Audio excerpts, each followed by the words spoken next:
Hi.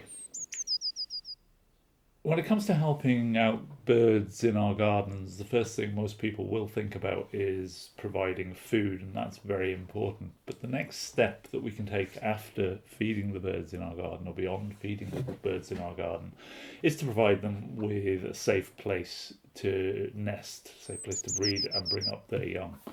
And we do that by putting up artificial nest boxes. Now, the main reason it's a good idea to put up nest boxes in your garden is that our garden birds are struggling. Many populations of small birds, in particular in Ireland, are in sharp decline. And that even applies to some of our more common garden birds. So, by providing them with additional places to nest, we're helping the adult birds to have more successful breeding seasons, to produce more young, helping those populations to recover.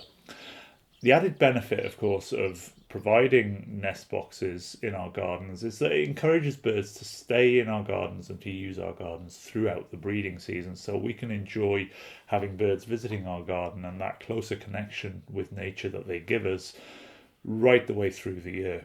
So, what kinds of nest boxes should we be providing for our garden birds? Well, there are two styles of nest box that are suitable for small Irish garden birds.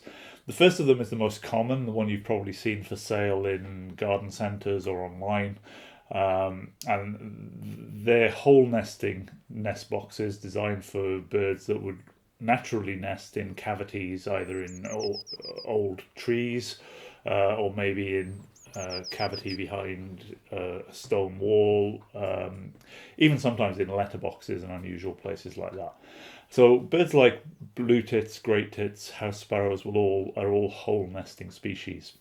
So these nest boxes are typically just a four-sided box with a roof, and the entrance is a single hole cut out in the front panel. Now the size of that hole is going to determine the type of species that are likely to use the box. So for smaller tit species like blue tits and coal tits, an entrance hole of about 25 millimeters is going to be ideal. For the slightly larger great tit, you're going to need an entrance hole of 28 millimeters. And then for slightly chunkier hole nesting birds like house sparrows, are going to need a 32 millimeter entrance hole, and larger hole nesting birds like starlings, if you have them in your garden and you want to provide a nest box for them, they're going to require a 45 millimeter entrance hole in the front panel. The other style of nest box that suits Irish garden birds is a style called the open fronted nest box, and essentially the construction of them is exactly the same as the hole entrance nest boxes.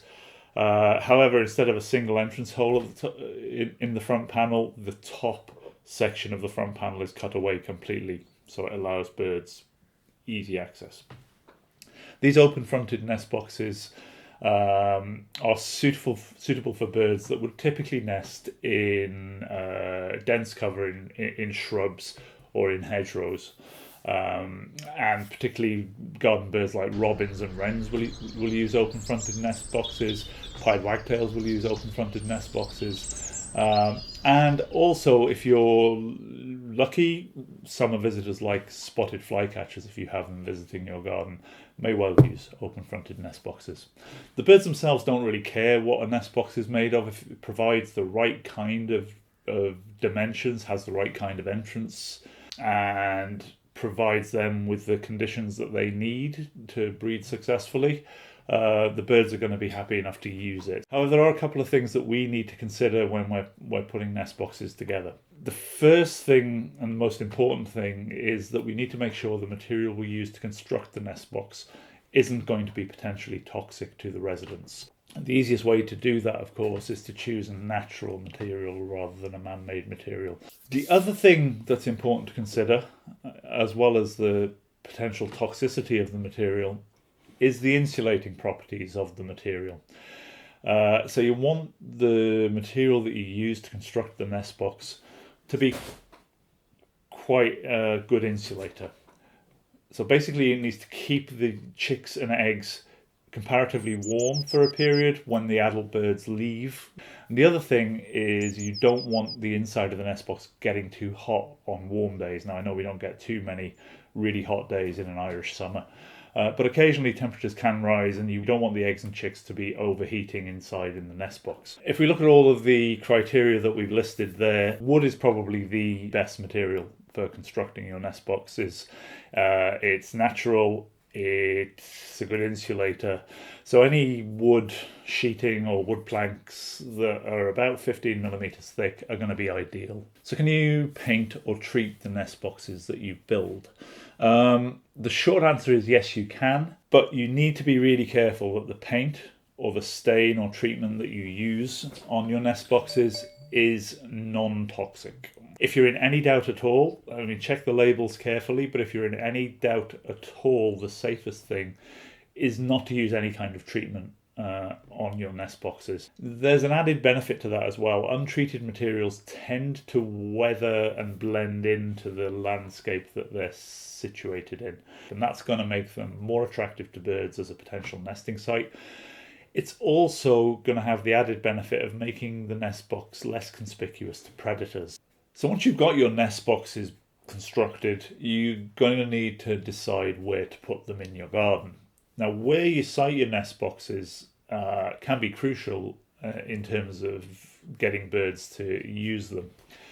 And ideally for hole nesting species like blue tits, great tits, coal tits, they're going to want the hole entrance nest box situated fairly high up, so between 2 and 4 meters, and ideally in a tree.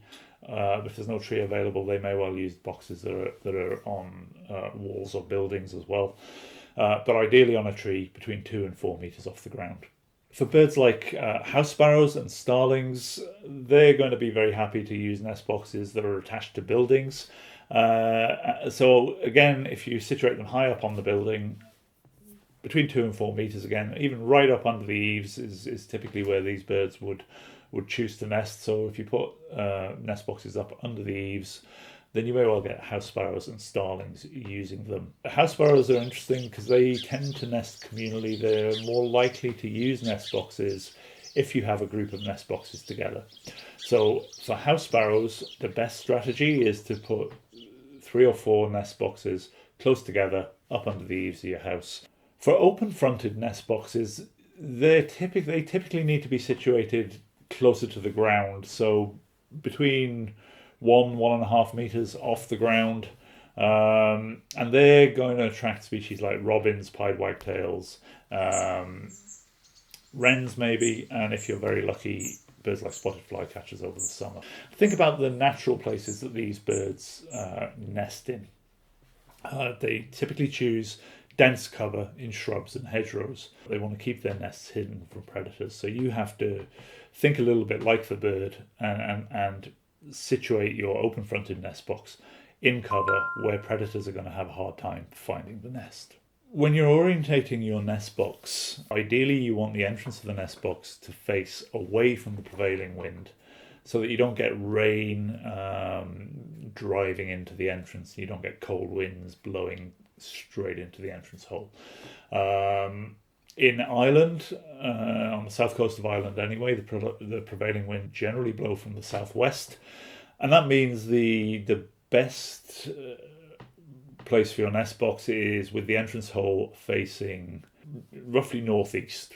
Now it doesn't have to be exact, but as long as the entrance hole is facing generally away from the prevailing wind. Of course, by having your nest boxes on the northeastern side of a tree or a wall, it also means that nest box is going to be shaded from the heat of the sun during the hottest part of the day. It's going to be shaded from direct sunlight. That can be really important because nest boxes can heat up quickly in direct sun, and that can make temperatures rise beyond what's safe for the eggs and chicks inside. It's also a good idea to angle the nest box down slightly so that the entrance hole is at a slight angle downwards. And that means that when the wind is blowing towards the entrance, and if there's any driving rain, a lot of that rain is going to hit the roof and roll off rather than blowing straight into the entrance. So what about cleaning? Well, yeah, it's important to clean nest boxes. You do that once a year, once the birds have finished breeding. It's very important that you don't go near the nest box or try and open it and clean it when birds are using it, obviously. But once the birds have finished breeding, I usually wait until well into the autumn just to make sure. But in early October, I'll just go around and clean out the nest boxes, and it's really easy to do. Most nest boxes will have an access panel, so either the roof, the top panel, will be hinged and will swing open, or the front panel on some nest boxes can open up to give you access to the inside. And you basically just open up the nest box, take out the old nesting material and discard it. You can throw it under a hedge to decompose, or put it on the compost heap. And then once you've cleared out the old nesting material from the nest box, simply rinse out the box with boiling water. Don't use any chemicals, no insecticides or chemical cleaners. Simply use boiling water to kill any lurking parasites or eggs that might be in the bottom of the nest box. Allow it to dry thoroughly and then put it back in place. It's a good idea to leave your nest boxes in place right through the winter. And there's a couple of reasons for that. Small birds will often use nest boxes over the winter as safe, secure places to roost at night. So you get birds using your nest boxes as roosting sites. And it also means that birds have a chance to get used to the nesting boxes, and they become aware of them and will come and inspect them and potentially use them more readily come the springtime when breeding season kicks in. Generally, my advice when it comes to choosing nest boxes is that it makes sense to cater for the birds that are already using your garden. So the species you already have visiting your garden are much more likely to notice, find and use a nest box that you put up than birds that you don't generally get visiting your garden. If you have other species in the area and you'd like to have a go at attracting them, then by all means you can do that. But you just need to be a bit more patient. Then it can take birds quite a long time to actually find and discover these potentially new nesting locations. And in general, when you put up a nest box, don't expect it to be used straight away. It can take a little bit of time for birds to find them and for birds to start using them. That said, if after a number of breeding seasons, so 2 or 3 years down the track, you find that birds routinely aren't using a nest box in a particular location, then it can be a good idea then to move it, because there could just be something about that location that's not ideal. In terms of the time of year when you put the nest boxes up, there's no bad time to put up a nest box. However, you're going to increase your chances of that nest box being used more quickly if you put the nest box up in the autumn and winter before the breeding season starts. So if you put up the boxes during the winter, birds may well start using them to roost over the winter months. They also become aware of them and they'll be in situ when birds start checking out nesting sites early in the spring. So it gives you a head start in terms of potentially getting nest boxes used early. That said, there's nothing wrong with putting up nest boxes in the spring and summer. You just may need to wait till the following breeding season before birds get interested in them and potentially start using them. The other way we can help our garden birds is by feeding them. And feeding birds is particularly important over the winter months, when small birds have to pack in lots of calories during the short hours of daylight to see them through long, cold winter nights. So feeding birds in winter is particularly important, but the current advice and the science behind it suggests that it's a good idea to keep feeding our birds right the way through the breeding season. So the advice now is that we continue to feed our garden birds all year round. And the logic behind that is that by providing a convenient source of food for adult birds, you're letting them refuel quickly and easily, And that means they have more time and energy to spend foraging for the high protein insect prey that they feed to their young. So basically, by providing food for the adult birds, you're allowing them to feed their young more successfully, rear larger broods, and have more successful breeding seasons. So thank you for listening. I hope this video has helped inspire you to try out a few nest boxes in your garden, and best of luck with it. I hope you have every success. So thank you very much. My name's Calvin Jones. It's been a pleasure. Thank you.